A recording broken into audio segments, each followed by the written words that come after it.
Hey Girl Scouts, I'm Andrea Peterson. I'm the program special with Girl Scouts of Minnesota and Wisconsin Lakes and Pines. Today we are going over the Cadette Outdoor Art Apprentice Badge. I know this isn't live, but I'd love to see where you're tuning in from and then something fun that you did this weekend. So we're going to start by, I'm going to go over all the steps that we are going to be doing, and then I will be doing one activity from each of the 5 steps, and then explaining the other 2 activities. So there are 3 activities in each step, and you only have to do 1 to complete each step. So let's get started. So the first step is explore art outdoors. The second step is make something. The third step is get to know and create sounds of nature. The fourth step is be a nature photographer. And the 5th step is design with nature. The purpose of this badge, so after you earn this badge, you will have been inspired by the outdoors and you will have created a nature-themed art project. So before you grab your backpack and you head outside, we want to make sure that you're prepared. So don't go alone. So either you go with your family or you go with a friend. Make sure you have someone with you to go on this hike and start this adventure with. The next is dress for the part. So you want to make sure that, especially here in the Midwest, we are still a little cold. So making sure you have your jacket or a sweatshirt and the proper hiking shoes to, go out in nature and not get cold and have it be fun for you. Again, you want to make sure you're packing for safety. So that's making sure that you stay connected. So you have your phone. Again, that's bringing in a water bottle and then maybe a snack as well, depending how long you're going to be out there. And a first aid kit, just in case. You never know when you're going to need one. And then again, we're all Girl Scouts, so make sure you leave no trace. Leave the place better than when you found it so that the next people who come to that trail or the park can enjoy it just like you enjoyed it. So let's get started. Step 1, explore art outdoors. So art can be found anywhere you look, not just within 4 walls of a museum. So for this activity, I chose to attend a performance held indoors and one held outdoors. And then you have to compare the experiences. So this could be either a movie indoors or a movie, a concert, or a play. So I chose to do the movie. With that, I attended Frozen 2 not too long ago with my family indoors. And it was very comfy. It was warm, but not too warm. There was fun snacks. So my experience was really, really good. I also then last summer I went and we had a movie in the park at a local state park. So we went to that and it was very noisy because there was so many people there. There was really buggy because you're outside. It got a tad cold towards the end of the movie. And the sound wasn't great. So my favorite was going inside the movie theater and having it that way. But the outdoor movie is really just a cool experience if you've never tried it. To try it if you have one in your local area. To try a movie outside. It is really fun, but I chose my favorite was the indoor one.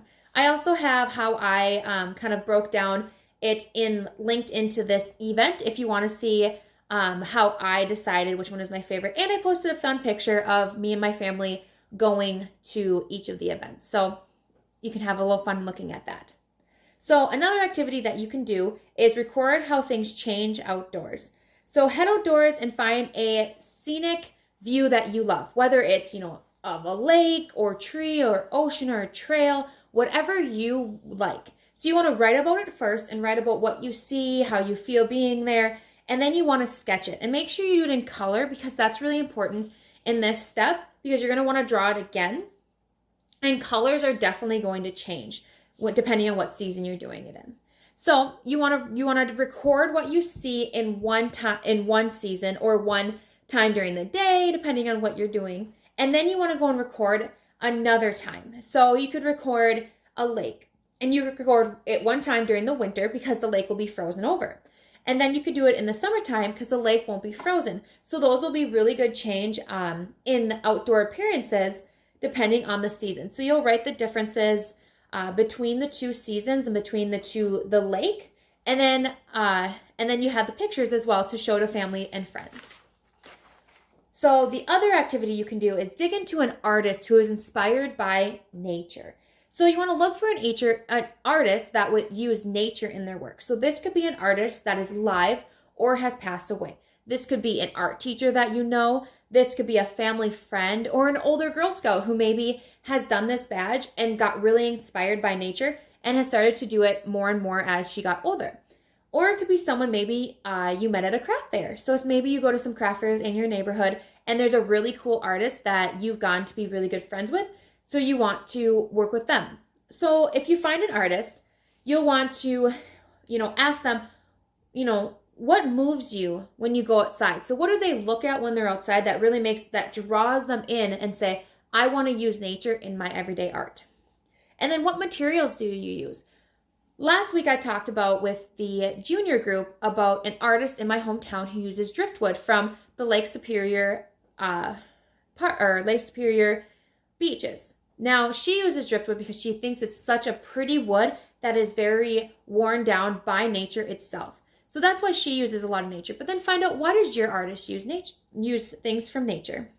And then maybe try, if you're inspired by their art, try to create something that they've maybe done and try to create it in your own way, but from their type of style. So that's step 1. Again, there are 3 activities, but you only have to choose one. Step 2, this is time where we're gonna make something. So it's always fun to make something you can wear or give away. So now it's your turn to get creative.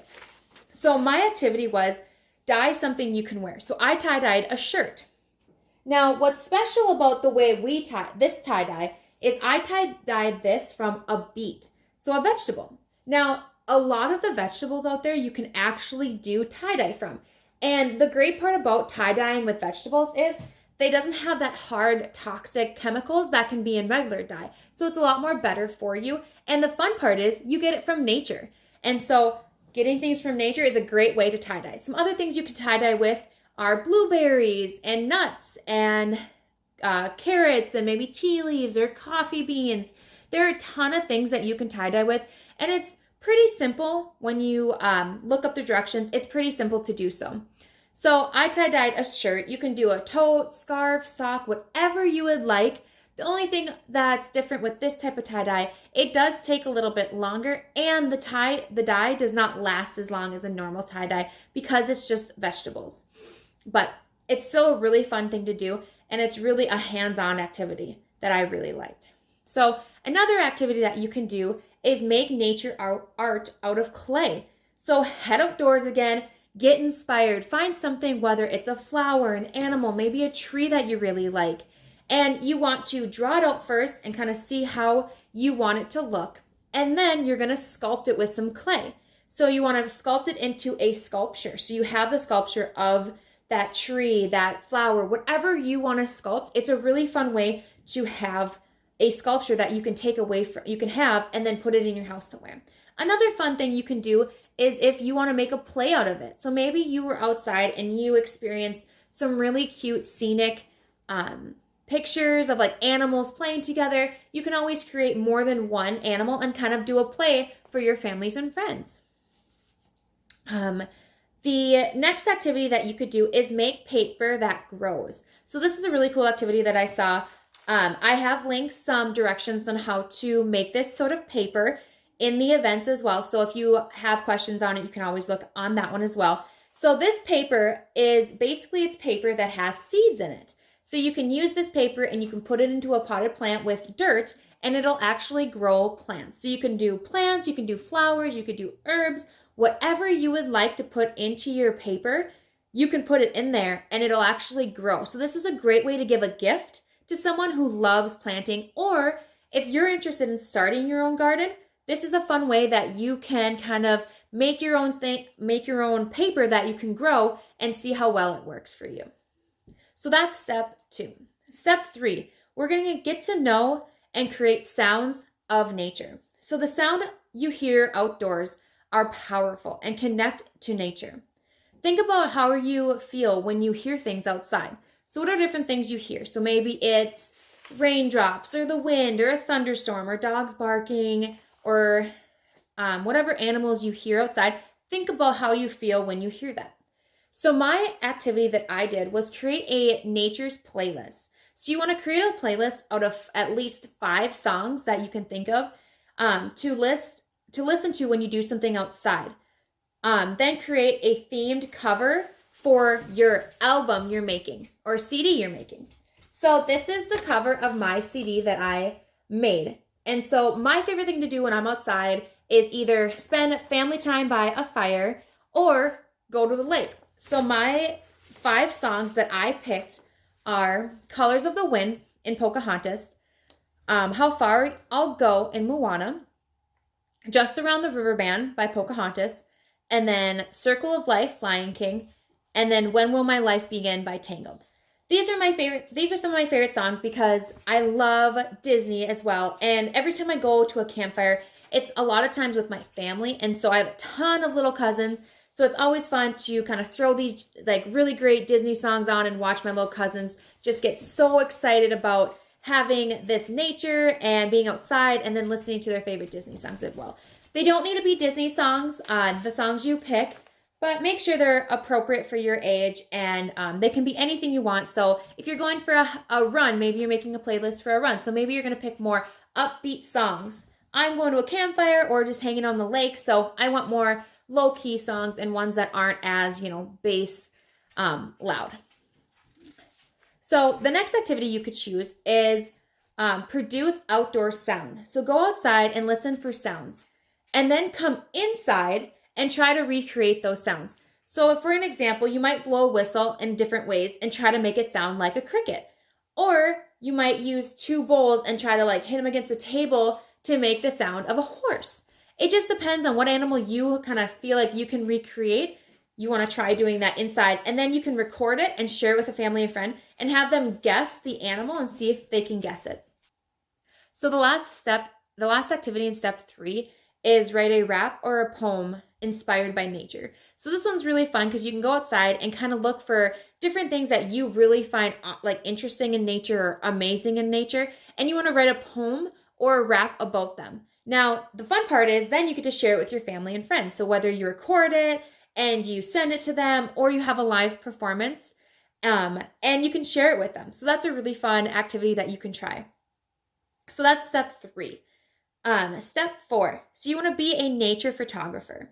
So nature photographers take pictures of not only, beautiful scenic things, but they take pictures of wildlife and flowers and anything that they do. And a lot of reasons why photographers take pictures of nature is because they want to show everyone how beautiful it is and kind of teach people to appreciate nature for what it really is. Beautiful.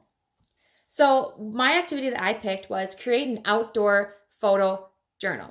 So with that, you're going to take a walk or a hike, and you're going to take pictures along the way of beautiful things you see, whether it's wildlife, flowers, trees, landscapes, whatever it is you think it's beautiful, and then you're going to create a journal. So my journal, I did a digital journal online because right now it's kind of hard to print off pictures and put them into a journal. But if you're able to do that, that's awesome. You can make a cute little book out of it and talk about different times you go hiking. So for mine, I have mine is linked into the event. So if you want to take a look at it, there are 3 pictures in mine. I would recommend doing at least 5. And so my first one is I went to Itasca State Park, and they have the head of the Mississippi River there. So we walked along inside the Mississippi River, and in the river, there are cute little catfish swimming with you in the water. So I took a few pictures of the catfish swimming with you. And then the second picture I have is actually at our cabin up north. It's our lake in the back of our cabin during the fall time. The trees are super pretty because they're all, orange, red, yellow, just beautiful colors. And then the lake's there too that we like to go kayaking on during the summer and fall time as well. And then the third picture that I put in there is actually a picture of me and my mom going on a hike when we were at the Itasca State Park. And I just like posting a picture of, you always should take pictures when you're with other people because it's really fun to remember the fun times that you have with them. And I just love taking pictures with other people as well to kind of, have to kind of cherish them whenever you do things. So other activities you can do is photograph patterns and textures in nature. So find ones that appeal to you, like the shape of a petal or a vine, the vines in a leaf, and then create a slideshow to show your work. It could be a digital album, or you could print them off and put them in a book and share what you made with your family and make it into kind of like a collage. There's tons of photos everywhere. And if you take a picture like super up close, you can always have your family guess what they think it is. So it's a fun little guessing game as well. The last one is photograph or camouflage. So with that is animals and insects use their colors and patterns to blend into their surroundings. So you want to see if you can find any sort of animal life or maybe even flowers or anything that kind of blend in with their surrounding. Now, maybe right now it might be a little hard to do so. So you can always see if you can find fabric and different things around your home that'll blend in to your natural surrounding. Again, Girl Scouts leave no trace. So if whatever you put out in nature, you want to make sure you take back in to your house because we don't want to be polluting the environment. So that's step 4. Step 5, you want to design with nature. So nature has shapes and patterns that have inspired architects for centuries. So my activity is make something that interacts with weather. So this is a windsock. And what a windsock does, it's kind of like a kite. So you'll hang it from the top here, from your house or wherever you have room, and then it'll fly in the wind. So it'll kind of hold its shape and fly in the wind, and then the back tails will kind of whip around in the wind, kind of like a kite does a little bit. So it'll fly in the wind, which is really fun. So basically with this one, you want to just create something that works well with nature. So it could be a sun catcher, maybe even a sundial. There's a ton of different things you can look up that really work well with nature. It could even be a water catcher. So you look at the water, see how much it's actually raining. So those are some ideas for that particular step. And mine is really simple. I just made it out of some paper and then got some tissue paper and taped them on there. And that's really all you need to do. There are a ton of different options online if you Google them as well. So some other activities that you can do is be a nature architect. So observe your natural surrounding. So go in your backyard or go on a trail and kind of look around and design something you can live in or that provides shelter. Draw it out and then start creating it. So you could use fallen twigs and fallen leaves to build it. Now, you might not be able to find enough fallen twigs or leaves to build a house that you could live in. So just create a miniature version and explain how this would provide you shelter if you needed to outside. And then design and grow a square foot garden. So this one's really fun too, especially with spring. You know, it's spring, so it's warming up a little bit here. It's a great time to start a garden. So you want to design your garden and you could think about what you want to plant. It could be a herb garden, maybe some vegetables, plants, or flower garden, depending on what you want. So then first you want to draw out your garden and kind of think of what you want your garden to look like and where you want things laid out. And then it's time to create your garden. So this is a fun one that you can work with your family on, maybe some friends in your area, and create that garden that you want to really grow all your plants. So that is step 5. Now, these are really fun activities that I hope you really enjoy. I really enjoy doing mine. At the end of this video, please take the little short quiz that we have in the link as well. It's just to let us know how we're doing and then if there's anything that you think we can improve on. Thank you. Have a great day, Girl Scouts. Don't forget to explore.